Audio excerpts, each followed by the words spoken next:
We are reading Don't Touch That Flower by Alice Hemming and Nicola Slater. Don't touch that flower. Hello, brand new day. Hello, sunshine. Hello, lovely leaves. Nice to see you back. Cuckoo. Wait, what was that? Buzz. And what was that? Flap, flap. Arr, what was that? Bird. Yes, squirrel? What is it? It's getting very busy, bird.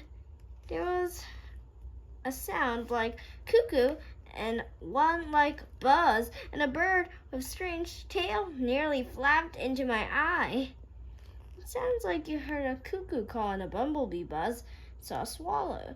They're all signs of that spring has arrived. Spring? Do we like spring? Yes, of course. Oh, bird, look at this. It's a new flower, and it's small and yellow and perfect. Looks like the sun. New flowers are never sign of spring, squirrel. Man, you're right. I do like spring. And bird, the flower is growing in between your tree and my tree. It's a bit closer to my tree, so it's my flower, isn't it? I suppose it is, squirrel. The next morning, what are you doing? It's so windy, bird. I want my flower to blow away like the leaves, but in autumn, it won't blow away, squirrel. It's a strong little thing. Still, just be on the safe side. What are you doing this time? I want my flower to get wet. But it needs water to grow. Your flower needs a shower. Of course it does, silly me. That morning after that, go away, shoo!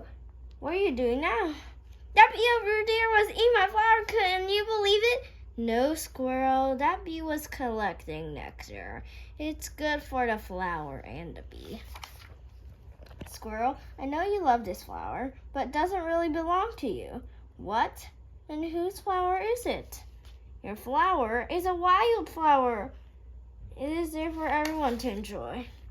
Still, I am not taking any chances. In fact, I'll keep my flower safe under here. Later that day, bird, there's something wrong with my flower. Oh dear, squirrel, will it survive? I hope so, but you need to give it some air and light and space. That night, what have I done? I hope my flower's all right. I'm not going to sleep with a wink. But instantly, zzz. The next morning, wow, bird, wow, where did they all come from? There's enough flowers for everyone. That one's my flower. That one right there, do you see? Sorry. Okay, our flowers don't really belong to us. A squirrel found out wildflowers belong to us all. It is fun to look for flowers growing outside in the wild. You can enjoy them, take photos, and draw them.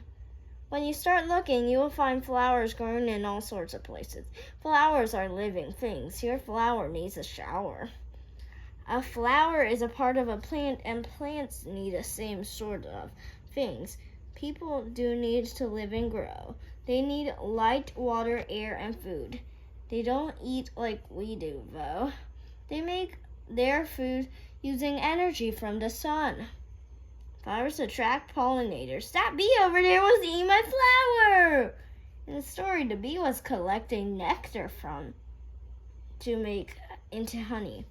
Bees also gather pollen, which they spread to other plants as they travel from flower to flower. This helps the plants grow. Bees are pollinators. Butterflies, insects, and some birds, and also some bats can also be pollinators. Flowers look and smell beautiful to attract them. Flowers are good for us, as well as helping plants to grow. Flowers are good for us in other ways. Many insects like to feed on flowers. So do birds, animals, and even humans. Flowers can provide medicines, and they make us feel relaxed and happy when we look at them. Be a friend to flowers. Learn about flowers. Learn their names and where they like to grow. If you have a garden, a balcony, or windowsill, you could grow on your own flowers. Encourage people at home or school to leave part of the yard unmown so wildflowers can grow. Make your own insect hotel. Flowers are not the only sign of spring. Squirrels spotted a cuckoo, a bumblebee, and a swallow, which are all signs of spring. Can you think of any more? The end.